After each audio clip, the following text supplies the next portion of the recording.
ഞാൻ ഡൽഹിയിലാണ് വർക്ക് ചെയ്ത നേഴ്സായിരുന്നു. ഓരോ വട്ടം ലീവിന് വരുമ്പോഴത്തേക്കും എല്ലാവരും ചോദിക്കും വിശേഷമൊന്നുമില്ലേ. കേൾക്കുമ്പോഴേ വിഷമമായിരുന്നു. പലപ്പോഴും ലീവിന് വരുമ്പോൾ ഇവിടെ വരണമെന്ന് ആഗ്രഹം ഉണ്ടായിരുന്നു, പക്ഷെ കഴിഞ്ഞിട്ടില്ല. ഒരു വട്ടം ഞാൻ പ്രഗ്നൻ്റ് ആയി, പക്ഷേ അത്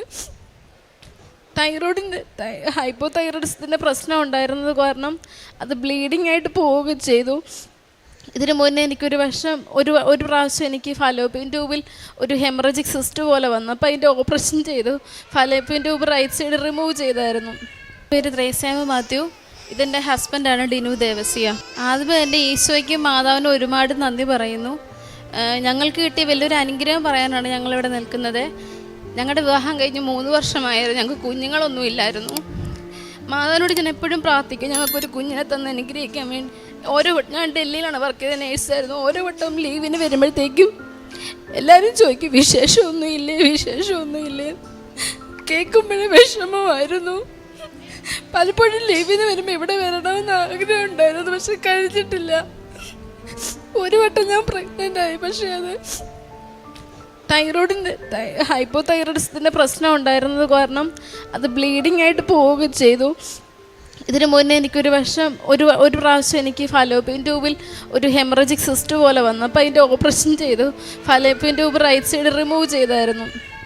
ഞങ്ങൾ പല ഡോക്ടേഴ്സിനെയും കാണിച്ചായിരുന്നു. അപ്പോൾ ഡോക്ടേഴ്സ് എല്ലാവരും പറഞ്ഞു ഒരു കുഴപ്പമില്ല, ദൈവത്തിൻ്റെ ഒരു സമയമുണ്ട്, ആ സമയത്ത് നിങ്ങൾക്ക് കുഞ്ഞിനെ കിട്ടി വിഷമിക്കൊന്നും വേണ്ടെന്ന് പറഞ്ഞു. പക്ഷേ ഞങ്ങളുടെ ഒരു സമാധാനത്തിനാന്ന് തോന്നുന്നു ഡോക്ടേഴ്സ് എപ്പോൾ ചെന്നാലും ഞങ്ങൾക്ക് വൈറ്റമിൻ ടാബ്ലറ്റ്സ് തരും. ഞങ്ങൾ ഒത്തിരി നാളത് കഴിച്ചു. അവസാനം ഞങ്ങൾ തന്നെ തീരുമാനിച്ചിട്ട് മെഡിസിൻ ഒന്നും കഴിക്കുന്നില്ല, എപ്പോൾ തരുന്ന അപ്പം തരട്ടെ. പക്ഷെ പിന്നെയും നമുക്ക് വിഷമമാണ് ലീവിന് വരുമ്പോഴത്തേക്കും എല്ലാവരും ഇങ്ങനെ ചോദിക്കുമ്പോഴത്തേക്കും. അങ്ങനെ ഇരിക്കും ഒരു ദിവസം എനിക്ക് ഭയങ്കര ബാക്ക് പെയിൻ ഒക്കെ ആയിട്ട് ഞാൻ ട്രീറ്റ്മെൻറ്റിന് ഡോക്ടറിനെ കാണിച്ചപ്പോഴത്തേക്കും ഡോക്ടർ പറഞ്ഞു വെയിറ്റ് ഒന്നും എടുക്കരുതേ, കുനിയരുതെന്നൊക്കെ പറഞ്ഞു.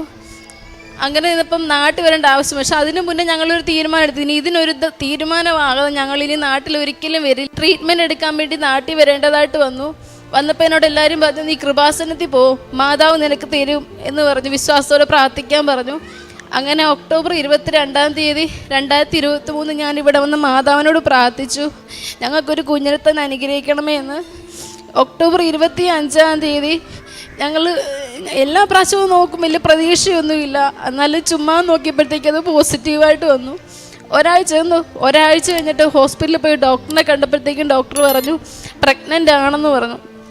പക്ഷേ എനിക്ക് ജോലിക്കായിട്ട് തിരിച്ചു പോകാനായിട്ട് കഴിഞ്ഞില്ല. കാരണം ഡോക്ടർ പറഞ്ഞു ഇങ്ങനെ നടുവിൻ്റെ ബുദ്ധിമുട്ടുകളൊക്കെ ഉള്ളത് കൊണ്ട് റിസൈൻ ചെയ്യാൻ പറഞ്ഞു ജോലി. അങ്ങനെ റിസൈൻ ചെയ്തു. 2024 ജൂൺ 21 ഞങ്ങൾക്കൊരു മോളെ തന്ന ഈശോ അനുഗ്രഹിച്ചു.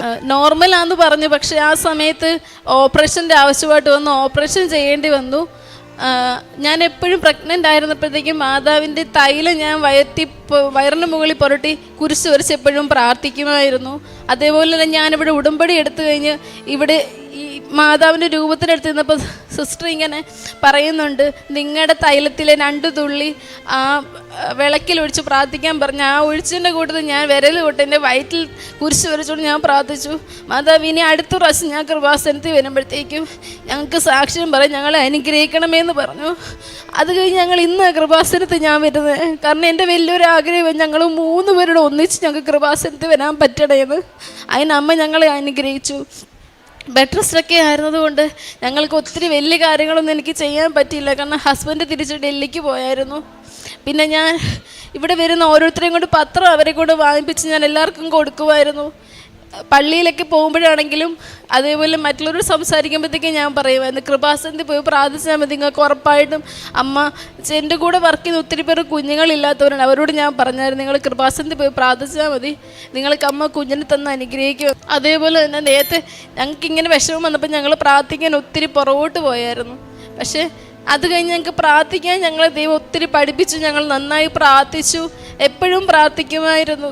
അതേപോലെ തൈറോയിഡിൻ്റെ പ്രശ്നം, ഈ ഹൈപ്പോതൈറോയിഡിസിൻ്റെ പ്രശ്നം വന്നപ്പോൾ എല്ലാവരും പറഞ്ഞു കുഞ്ഞുണ്ടാകുമ്പോഴത്തേക്കും കുഞ്ഞിന് എന്തെങ്കിലും വൈകല്യങ്ങൾ ഉണ്ടാകുമെന്ന്. പക്ഷേ ഒരു കുഴപ്പമില്ല, പൂർണ്ണ ആരോഗ്യത്തോടാണ് ഈശോ ഞങ്ങളെ മോളെ തന്ന് അനുഗ്രഹിച്ചത്. ഈശോയെ നന്ദി, ഈശോയെ. ഒരു കാര്യം പറയാൻ മറന്നുപോയായിരുന്നു. ഞങ്ങൾ ഡോക്ടേഴ്സിനെ കാണിച്ചപ്പോൾ ഡോക്ടേഴ്സ് ഞങ്ങളോട് പറഞ്ഞ് കുഴപ്പമൊന്നുമില്ല ആയിക്കോളും എന്ന്. പക്ഷേ ആകഞ്ഞ കാരണം ഞങ്ങൾ തന്നെ ഡോക്ടറിനോട് പറഞ്ഞു ഞങ്ങൾക്ക് IUI ചെയ്യണമെന്ന് പറഞ്ഞു. IUI ചെയ്തു, പക്ഷെ എന്നിട്ട് ഞങ്ങൾക്ക് ആയില്ല. അത് കഴിഞ്ഞ് ഇവിടെ ജൂണിൽ ഞങ്ങൾ IUI ചെയ്തു. ഒക്ടോബറിൽ ഇവിടെ മാതാവിൻ്റെ അടുത്തുനിന്ന് പ്രാർത്ഥിച്ചു കഴിഞ്ഞപ്പോഴത്തേക്കുമാണ് ഞങ്ങൾക്ക് മാതാവ് അനുഗ്രഹിച്ചു ഞങ്ങളെ. സാമുവേലിൻ്റെ 1-ാം പുസ്തകത്തിൽ 5 മുതലുള്ള തിരുവചനങ്ങൾ അരുളി ചെയ്യുന്നു.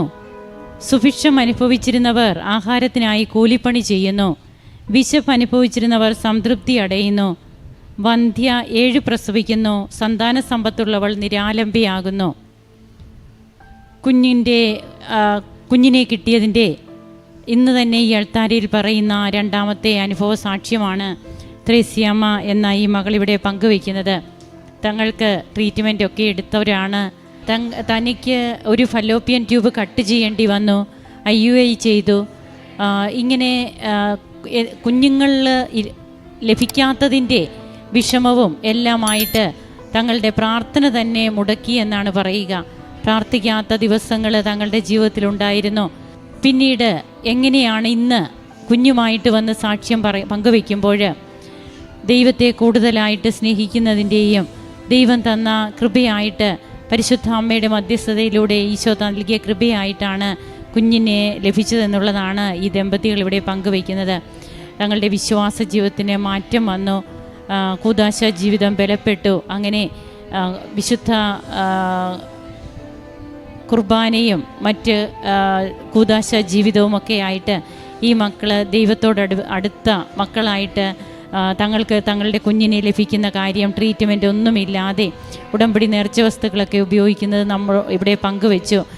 തങ്ങൾക്ക് ലഭിച്ച കുഞ്ഞിനെയും കൊണ്ട് ഇവിടെ നിൽക്കുമ്പോൾ കുഞ്ഞിന് എന്തെങ്കിലുമൊക്കെ ജനിതക വൈകല്യങ്ങളുണ്ടാകാം. തൈറോയിഡിൻ്റെ ഒത്തിരിയേറെ പ്രോബ്ലംസ് ഈ മോൾക്കുള്ളത് കൊണ്ട്. എന്നാൽ അതൊന്നും തന്നെ തൻ്റെ കുഞ്ഞിനെ ബാധിച്ചില്ല. തങ്ങൾക്ക് ആരോഗ്യമുള്ള ഒരു കുഞ്ഞിനെ നൽകി ദൈവം അനുഗ്രഹിച്ചതിന് നന്ദി പറയുന്ന ഈ ദമ്പതികളോടൊപ്പം നമുക്കും ദൈവത്തെ മഹത്വപ്പെടുത്താൻ കരങ്ങളടിച്ച് ഈശോയ്ക്കും അമ്മയ്ക്കും നന്ദി പറയാം.